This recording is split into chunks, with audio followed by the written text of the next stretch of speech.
funny that philosopher Kierkegaard, you don't usually hear a joke that starts like that, by the way. He wrote 150 years ago, and he was one of the first people who really wrote about anxiety. He was one of the first psychological philosophers. And he regarded himself as rather useless, all things considered.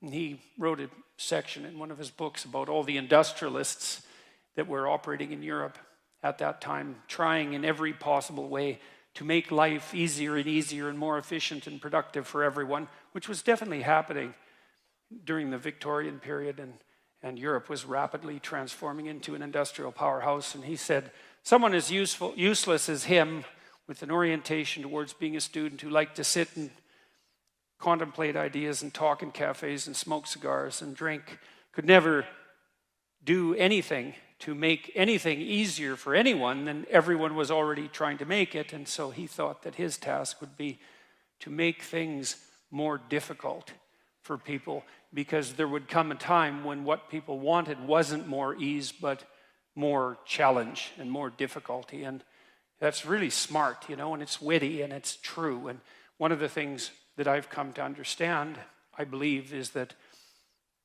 and Dostoevsky knew this too. He wrote about this in Notes from Underground.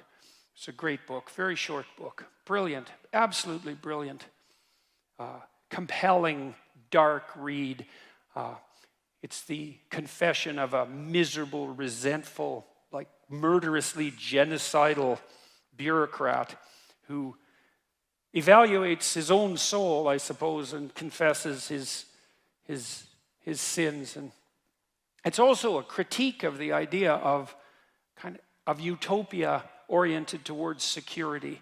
And Dostoevsky, who was dealing with the set of ideas that are really tearing us apart culturally right now, this idea of a eventual utopia based on something like security and safety. Dostoevsky really objected to that back in this like 1860, a long time ago. He said, the thing about people that you don't really understand is that, he said, fundamentally we're ungrateful and we can curse. That's what distinguished us from the animals, which I thought is pretty damn comical. But he said something very interesting. He said, if you set up a utopia so that all people had to do was eat cakes and busy themselves with the continuation of the species, that, yeah, right, Russian humor, that after a surfeit of that, after enough of that, which would happen quite quickly, people would just go mad just to break things, just so something unexpected and remarkable could happen, and that we're not built for security and safety, but for something, well, let's call it adventure, something like adventure. That's a good thing to know, because you don't want to suffer unduly. That seems reasonable. And you might think, because of that really what you want is happiness. But then Solzhenitsyn, for example, he wrote about what happened in the Gulag Archipelago under Stalin and said, if your goal is happiness, what are you going to do when the jackboots hammer down your door at 2 a.m. and haul you off to the prison camp, because you're not going to be happy there.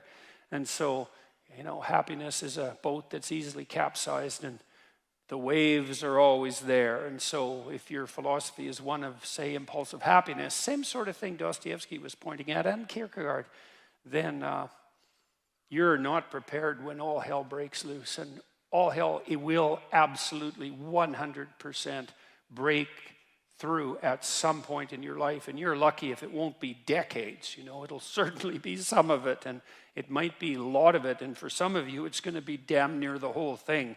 And so if what floats your boat is happiness, you're going to be capsized by the first decent wave. And so then you might ask yourself, what do you have instead of happiness that might be even more reliable? And I do think that adventure is more reliable than happiness. And in the Old Testament story of Abraham, founder of the Abrahamic faiths, and obviously a crucial figure in the development of world culture, Abraham is presented as a late bloomer, to say the least. He's like 83. People lived longer back then, at least so the story goes. And he had a very rich father by nomadic standards, and he could just sit around in the tent all day, and a doting mother and a rich father. He could just sit around in the tent all day and eat peeled grapes and busy himself with the continuation of the species. And but God appears to him and says, "Get away, get out of your security, get out of your comfort, leave your family, leave your community, leave your nation, go out into the world." And it's very interesting. It's a very interesting story. It's very interesting to contemplate it from both a psychological and a religious perspective, because what God is presented as in that book, which is a crucial book as I said, for world culture, is God is presented as the manifestation of the Spirit that calls even the too secure and pampered to adventure. And then Abraham has a pretty rough time when he goes out and has his adventure. It's not all, Skittles and roses from then on in. Quite the contrary. And he runs right away into like a conspiracy of elites to steal his wife. He runs into tyranny, runs into starvation. He encounters war. It's like he goes out in the world and he has the whole tragedy of his life, both on the social and political front and individually, But the promise is the promise of adventure, and the implication is that if you have a sufficient adventure, then that cannot so much protect you from suffering, because perhaps that is impossible, but to justify it. And because you kind of know this in your own life. When you look at your life, you might look back on travails that you've undertaken, and they've done end-of-life surveys with people and asked them what they regret. And, people don't regret what they did that didn't work. They regret what they didn't do that could have worked. They regret the chances they didn't take. And, even if you do an evaluation of your biography, one of the things that you want to be able to say to yourself is something like, maybe there's nothing better you can say to yourself than this. You can think about this for yourself and see if it's true. That was extraordinarily difficult, but it was worth it. And, it's not like you can have one of those without the other, because you can't imagine that you could have some confidence in what you've managed to accomplish, right? The kind of confidence that would instill you with a certain genuine sense of self-regard despite your fundamental inadequacy. To have that fundamental sense of self-regard that's grounded in something real, it has to be based in a narrative that approximates that was extremely difficult, but it was worth it. You have to have both of those. And so that's interesting, because one of the questions we always ask ourselves, this is the theodicy question, technically. You see the suffering in the world, you see the suffering of children, you see maybe your own children or your suffering, and you wonder, well, how can reality be constituted so that I can have faith in its essence when there is so much suffering? And one answer to that is something like, well, how much suffering do you want? And you might think, none. It's like, yeah, I don't think so. I don't think that's right.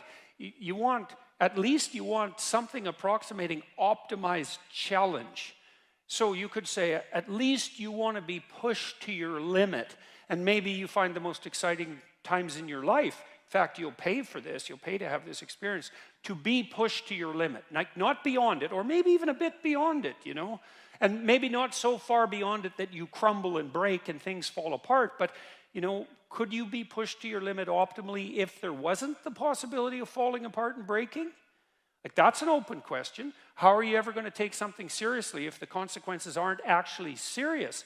And there's something delightful about dancing on the edge. That's why Hawaiians believed that surfing was sacred, And it's because to surf, you have to be on the edge, right? And the waves can come and take you out at any moment. But without the possibility of the waves rising to take you out, then you can't dance on the edge. And maybe that's exactly what you want to do. And there's good evidence from the neuroscience literature that consciousness itself is something akin to dancing on the edge. So technically, when you're conscious, when you're awake, your brain is occupying a position between something. It's a position that's something like between chaos and order. And If your brain's maximally ordered, well, you're just bored, nothing is changing. And if you're chaotic, then it's anxiety and catastrophe. But you want to be positioned right between those two, and that's when your consciousness is optimized, And when your consciousness is optimized, then you're deeply engaged in life, and everything seems alive and meaningful. And maybe that's the solution in some profound sense to the problem of suffering. It's that you optimize your interaction with chaos rather than being protected all the time from everything that could hurt you. And you kind of know this too if you have kids, because you don't want to keep your kids in an infantile state, and because when they're infants, pretty much what you do with them, say they're 6 months and younger, is you just keep them secure and safe, right? You just provide everything that you can for them. You have to do that because, well, what are they going to do? They just lay there fundamentally and squawk now and then. I mean, it's not like they're ambulatory. They can't go out and do things for themselves, and so it's up to you, and your goal is to keep them secure and safe. But once they start being able to move around, then increasingly it's sort of up to them. And if you have any sense as a parent, the psychoanalysts used to say, the good mother necessarily fails. And what did they mean by that? They meant, well, if you're committed to your infant when you're a mother for the first 6 months, it's like it's all the kid, 100%, full self-sacrifice devoted towards the infant. That's the right attitude. But even by 9 months, child can crawl around quite a lot. They're developing something of an independent will. You start handing them challenges. You start handing them responsibility, and you keep them on the edge. And some of your kids are going to be able to be pushed harder than others, and part of the reason you have to develop a relationship with your kids, and your husband for that matter, is so that, you can keep them dancing on the edge, on the proper edge. And that's even better than the mere provision of security.